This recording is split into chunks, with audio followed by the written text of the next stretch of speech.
every deal, there's power, persuasion, and performance.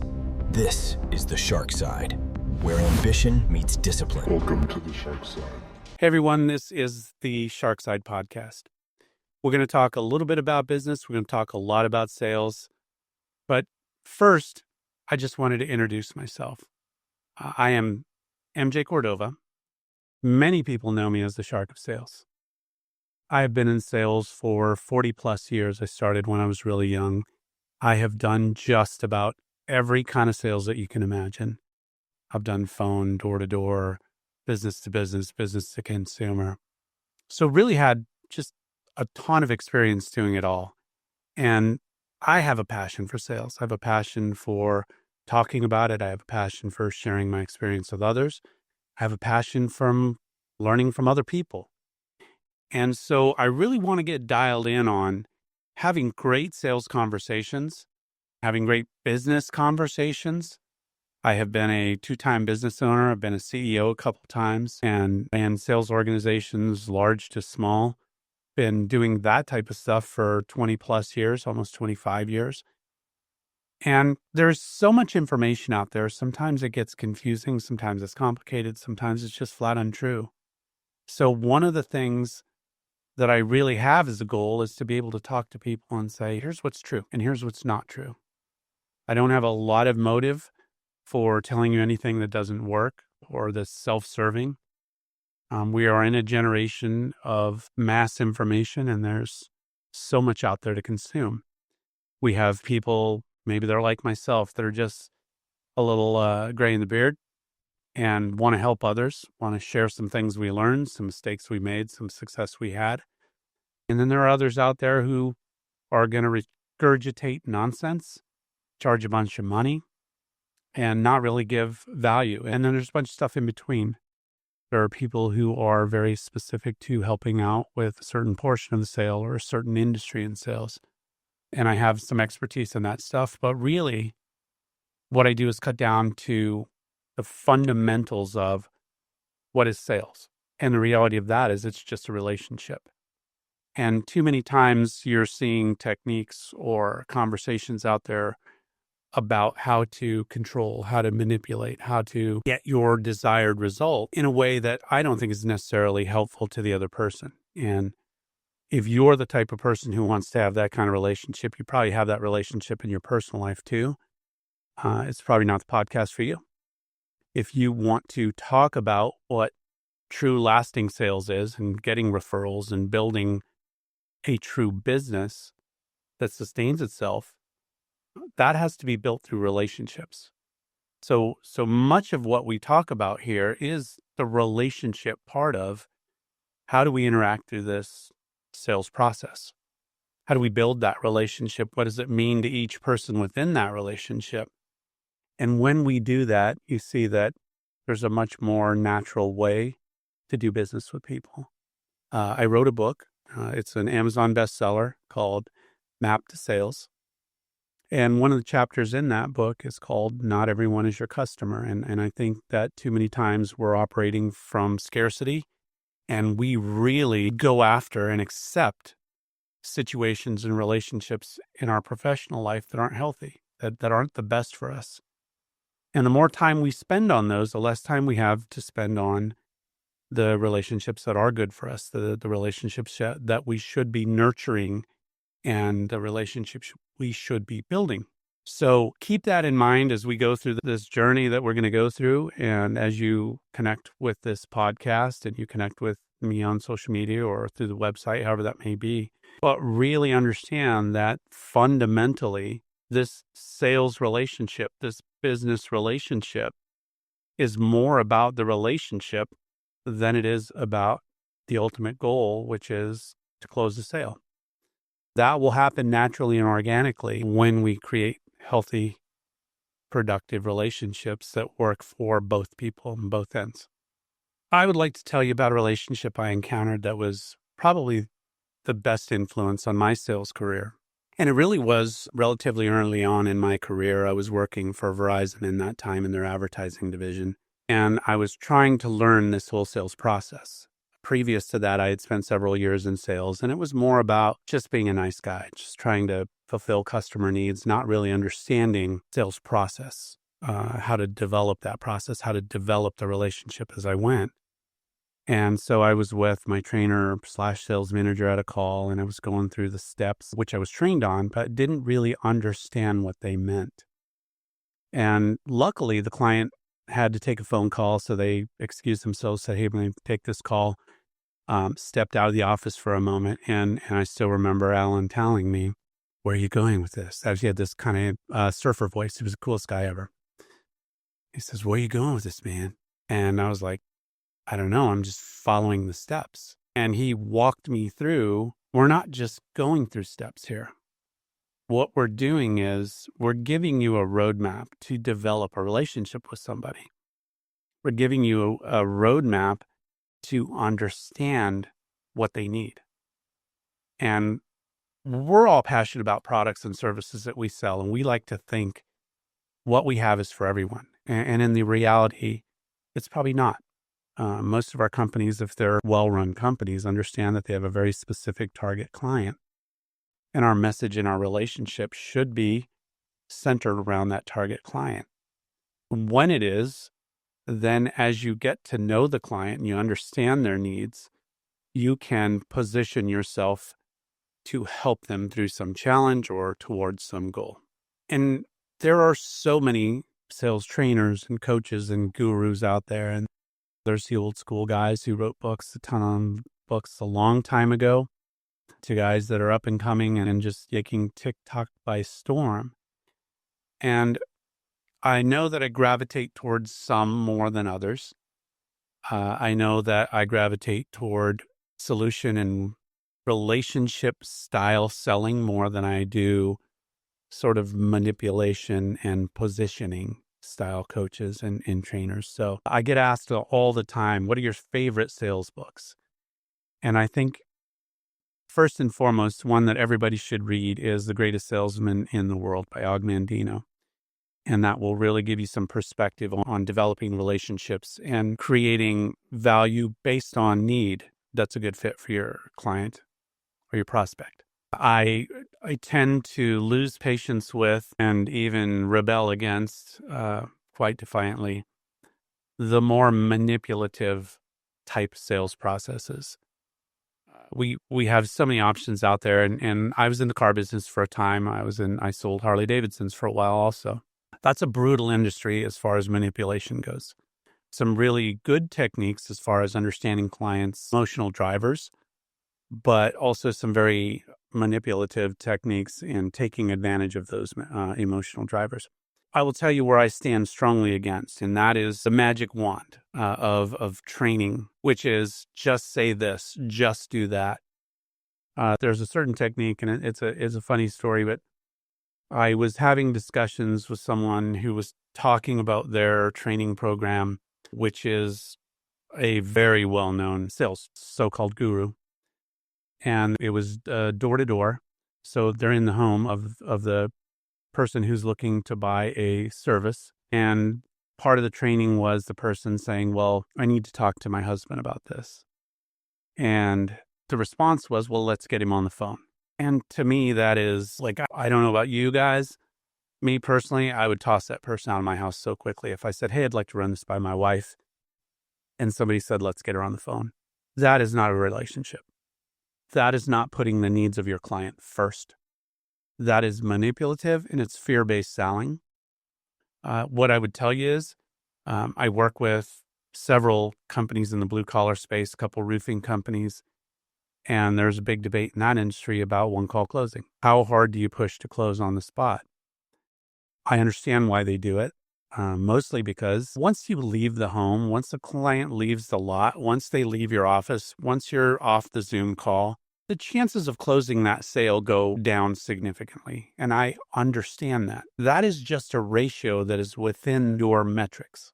I would politely, if the relationship dictates that you've earned the right to, ask for the business every single time. If there is a concern or a need to wait or talk to someone else, There's some minor adjustments we can make. Maybe we qualify the appointment by saying, hey, are all the people who need to talk about this going to be there? There's some questions I can ask with regard to trying to move that farther along in the sale or close even. But the reality of it is, if somebody's not ready to make that decision, not capable of making that decision comfortably, and we force them into it, our cancel rate's going to go up. Our customer satisfaction with the project is going to go down. Our ability to ask for referrals is going to go down. Our reviews are going to go down. And it's really a scarcity mindset. I have not done a good enough job in finding out what you actually need, providing a solution that makes sense, that you're comfortable with, for me to walk away and feel confident that you and I are going to continue with this relationship. And I don't operate from fear.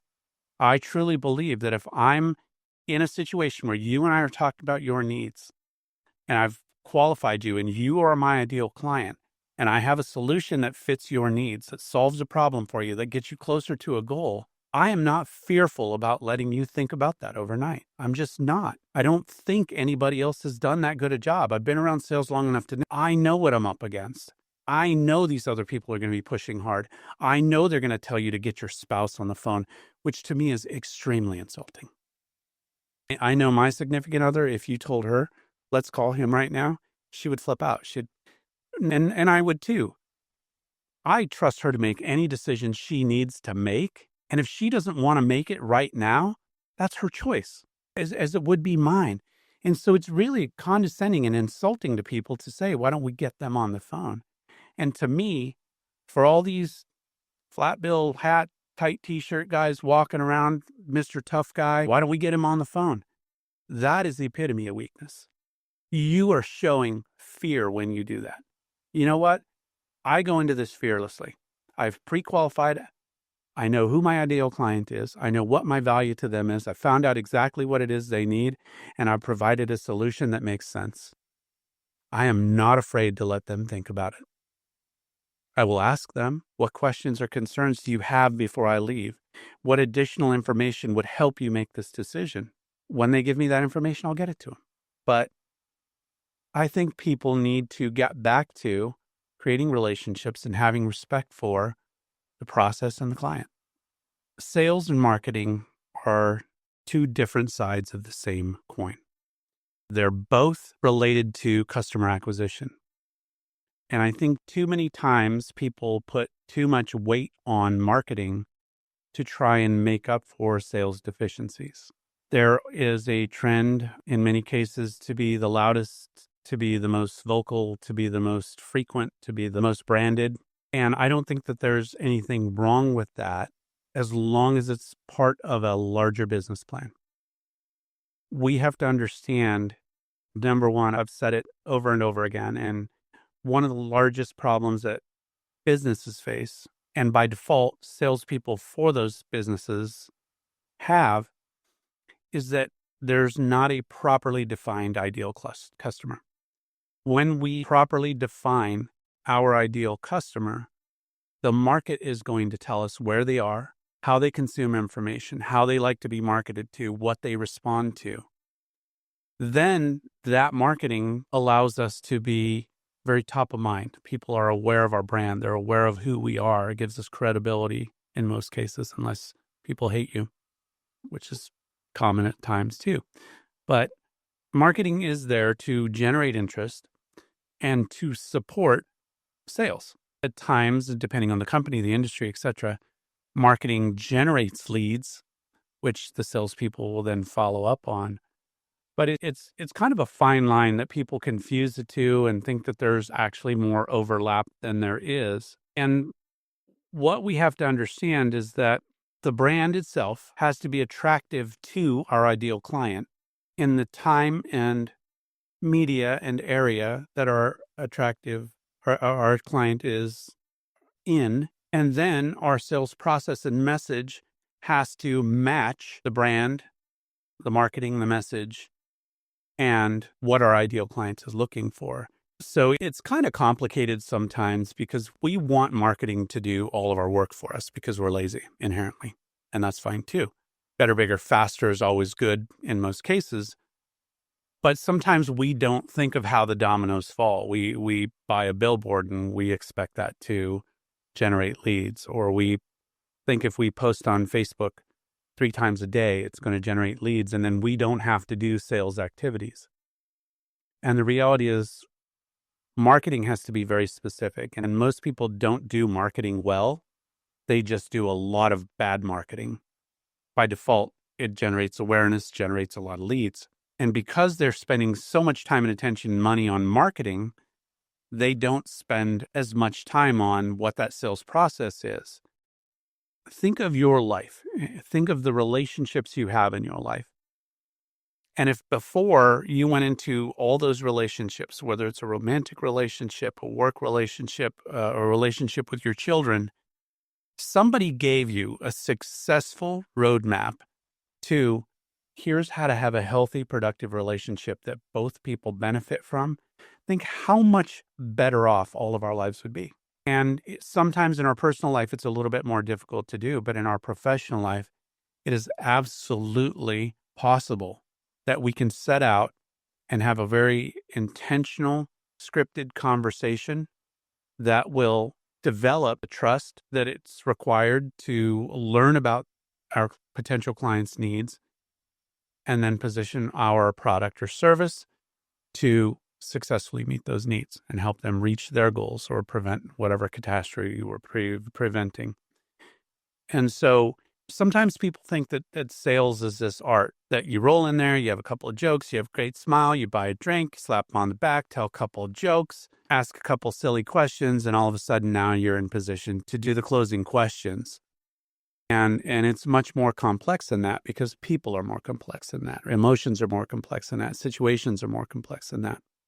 And if we go back to all of these sales gurus and coaches and their silly, nonsensical stages and productions and podcasts, and they're manufactured with a bunch of rah-rah, and they're manufactured with bringing their wife on stage. And what I have to tell you is, if you enter into a relationship with a coach or a trainer or a consultant, which I encourage you to do, because most cases you can find somebody that's an expert in an area that you are not. And by leveraging a relationship with them, you're going to be better off. Your business can be better off. If you're going to enter into a relationship with one of those people, what I would tell you is, if they make more money off your relationship than you do, you're in a shitty relationship. Find somebody and ask the questions. And we'll do another podcast where I'll help you interview a consultant or a coach or a trainer. Again, I will tell you this. I do not operate out of fear. What I tell you, I do. What I ask you to do, I cold call. I reach out on social media. I do all the things that I help my clients do. What I don't do is put on a big production, create this little fake stage in a warehouse so that I can look like something I'm not. I could today probably get a very senior job in a big corporation making a lot more money than I make right now. Probably wouldn't be happy doing it. I could easily build a fake stage and put a bunch of stuff on social media about how I'm this expert. How's that help you? How's that help my clients? One of the reasons I don't do seminars is because every situation is so individual. Every company is so individual that can I put on a seminar and you'll take away a couple of tips and tricks that will help you? Absolutely. The value per dollar that you would get doing that versus having me come in and understand your business, understand your strengths, understand your weaknesses, understand your market, where you're positioned in that market, who your ideal client is, who your competition is, can't be done from a stage. It can only be done one-to-one. And that's why all of these guys are doing stages and they're all doing Zooms and they're all doing programs will help. But that's like telling an overweight person, well, just eat carrots for lunch. It'll help, but is that really going to solve the big problem? What about exercise? What about the rest of their day? Is it really going to help to eat carrots for lunch if they're eating a chocolate cake for dinner? And that's my challenge with some of this guru stuff is it's so manufactured and it's so self-serving because they need the ego play to be on stage. They don't have enough personal experience or intellect for that matter to dive into a business and really teach somebody what the numbers look like, what the numbers are about. So all they do is regurgitate nonsense they heard at a seminar from a guy who heard something at a seminar from a guy who went to one of the big gurus and spent way too much money. Related to that, another piece of information is, generally, when you look at the sales profession, in most cases, it is predominantly male. There's obviously going to be some exceptions. Pharmaceutical sales has more females. Real estate tends to have more females than males. In that, though, the vast majority of the training is done by males. The vast majority of the training is male-centric, and especially when you get into this crazy dynamic of the home services businesses, because I do work a lot in blue collar, in the air conditioning and plumbing and roofing and painting. The crazy dynamic is you get the flat build, hat, tight shirt, chest thumpers selling to females, because we know through research that 63% of home buying decisions are made by the female. And so it's a challenge for women out there to get great information in a manner that works for them, because most of these sales gurus and trainers are male. Most of them follow a very aggressive sort of, again, for lack of a better word, the tight t-shirt wearing, flat billed hat guy who just wants to pound you into submission until you buy. And women don't buy that way. Most women buy by creating a relationship and understanding that person who is selling to them is trying to create a relationship where both people win. I'm selling you a product or service that you and your family need or want, and we're both going to win because of this. And so I think that there's a lot of space for women to find someone who understands more about taking time, understanding the needs of the family, the needs of the person, understanding that they are the right customer for them and we're the right supplier for the customer, and everyone's needs are being met. I would love to see, I know there are female sales trainers out there. I've seen them on TikTok and I've seen them on YouTube. I would love for one of them to become as famous and predominant as a lot of these other guys are. They're hyper masculine. I had a great time talking to you guys. I'm by myself today. Occasionally I'll have guests, but mostly it's just going to be about a bunch of sales and business stuff. Maybe we'll talk sports every once in a while, some relationship stuff. It's all interconnected anyway, but enjoyed doing this with you. Hope you come back, and we'll talk to you guys again soon. Thanks for watching. Visit our website and follow us on social for more. Until next time, stay sharp.